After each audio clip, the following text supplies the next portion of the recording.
Supreme court ने आज दो बातें बड़ी मार्के की कही। एक तो कहा कि सारे 12 पंजीकृत दल जो हैं बिहार के, उनके सबके अध्यक्ष और महासचिव को तलब करो सुप्रीम कोर्ट। वहां बैठ के क्या कर रहे हैं?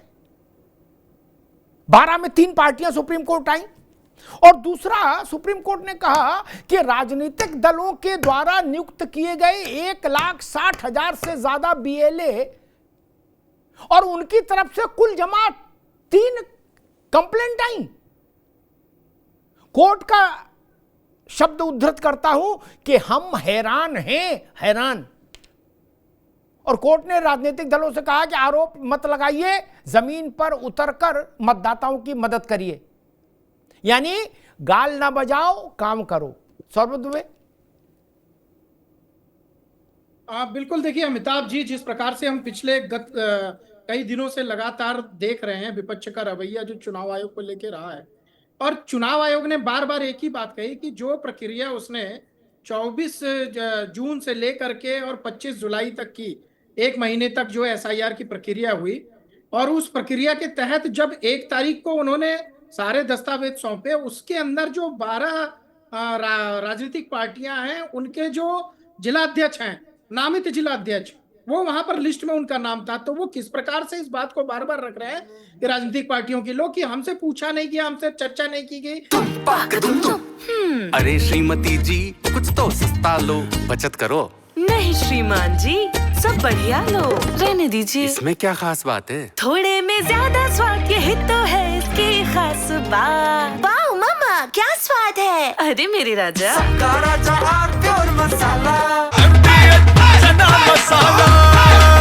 अब छोलिया हो या लोबिया, सफेद चने या काले चने, सबको मजेदार बने।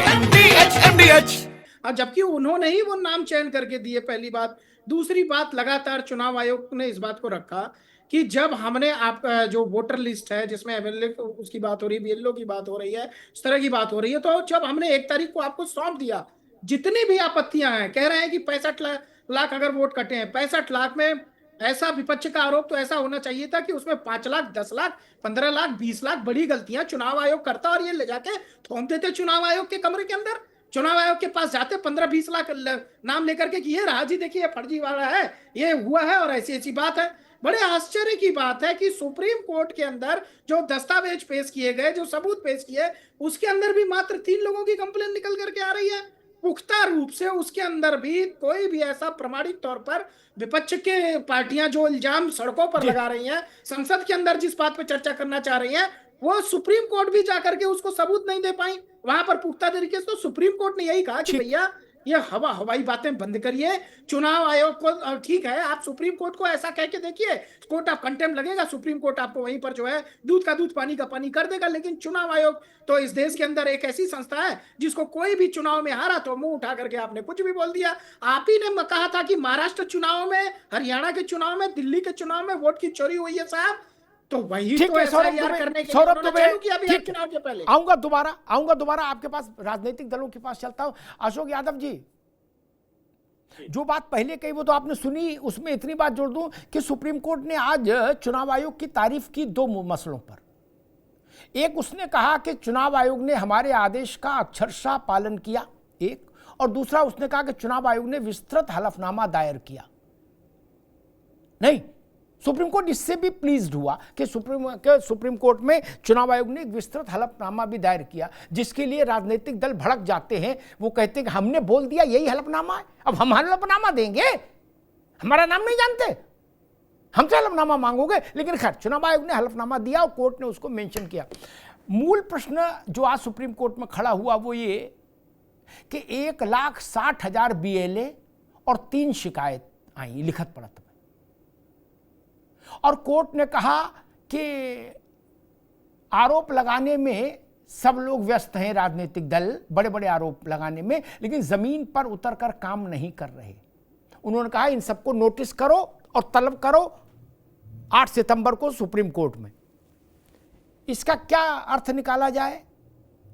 मेरे ख्याल से राजनीतिक दलों के लिए तो आज का दिन सुप्रीम कोर्ट में अच्छा नहीं रहा।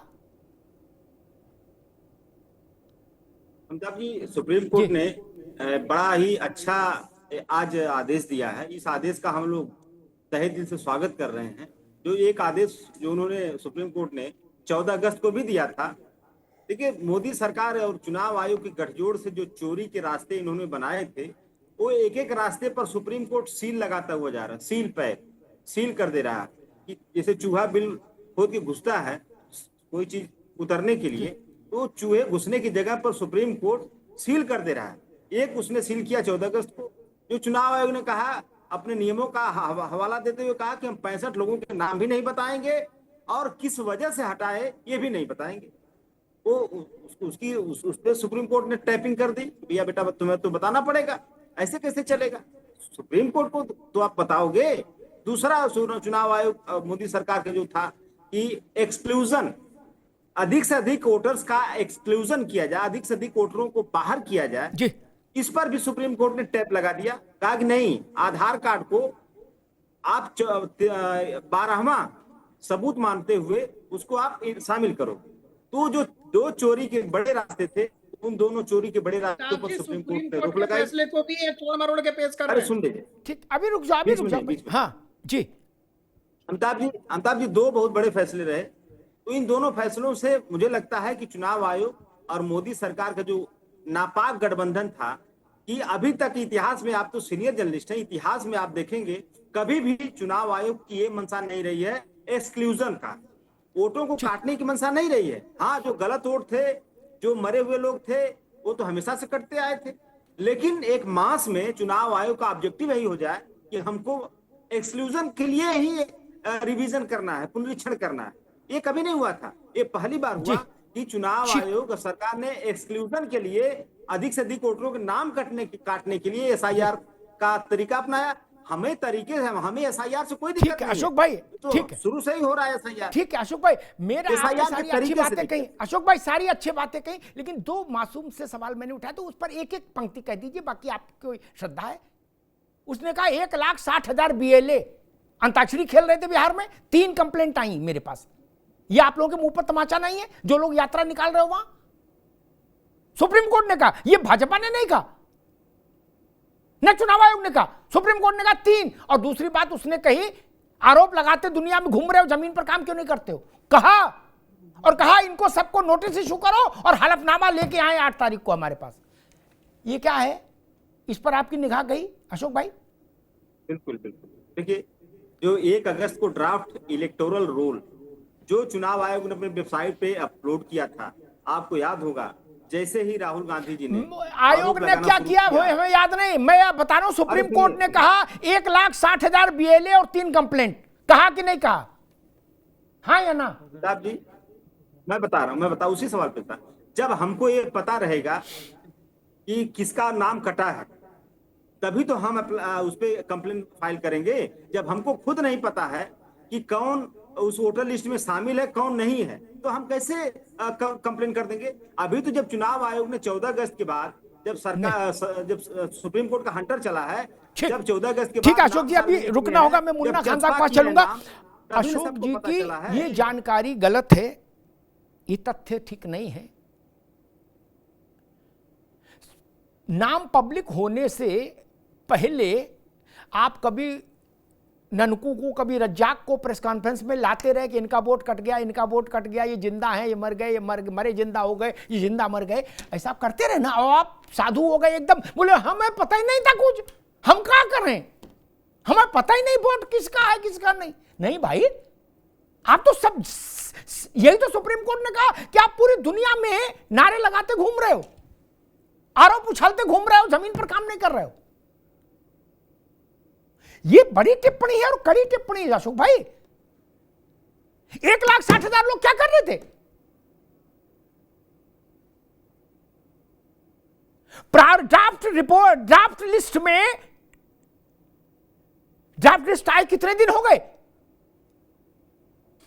1 तारीख को आ गई थी ड्राफ्ट लिस्ट, उसमें जिसका नाम नहीं, उसके पक्ष में आप खड़े हुए नहीं खड़े? यही तो सुप्रीम कोर्ट ने कहा है भाई, आप बात को घुमा रहे हो। यही तो उसने कहा कि 1,60,000 लोग क्या कर रहे हैं बिहार में। और मुन्ना खान साहब के पास चलूं, फिर सुप्रीम कोर्ट को यह कहना पड़ा कि सारे 12 जो पंजीकृत राजनीतिक दल हैं, इनके अध्यक्ष, मैं सुप्रीम कोर्ट को उद्धृत कर रहा हूं, अध्यक्ष और महासचिवों को नोटिस भेजिए, 8 तारीख को हाजिर हो और हलफनामा दायर करें।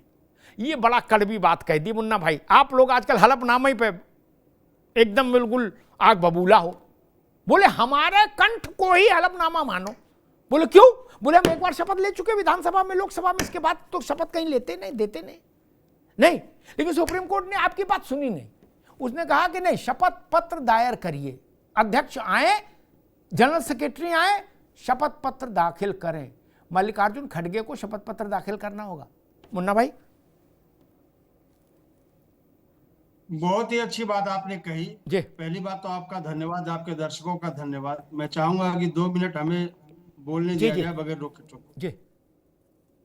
हम लोग उत्तर प्रदेश के वासी है। उत्तर प्रदेश में कहावत है कि कोई भी कुछ कर ले, ननकू कर ले, रामू कर ले, इसरार कर ले, राम कर ले, रहीम कर ले, पिलर तो वहीं गड़ेगा जहां मैं चाहूंगा।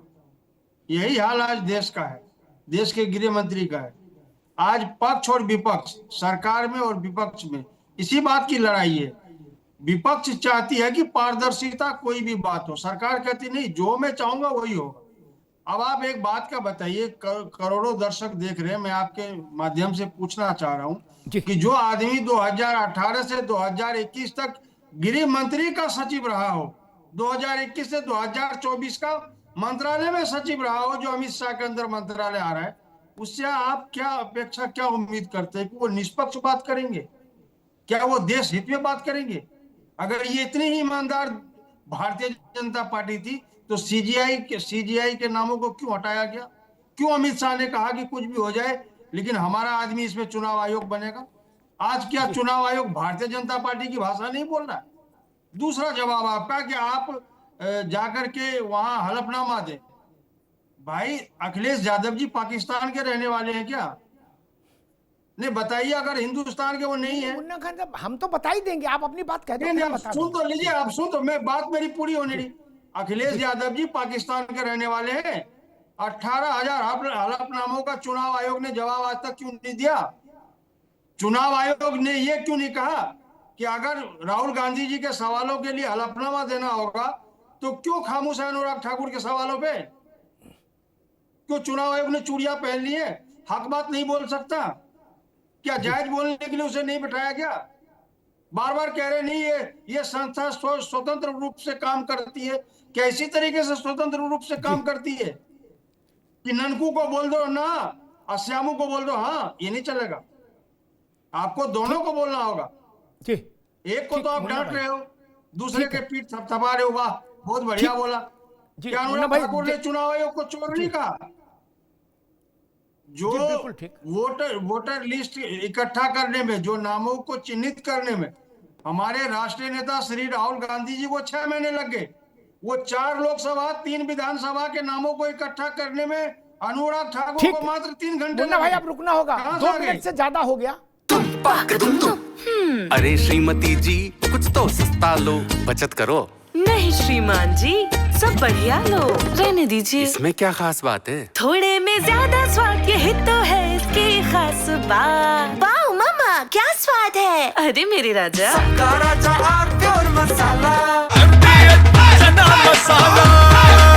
अब छोलिया हो या लोबिया, सफेद चने या काले चने, सब कुछ मजेदार बने।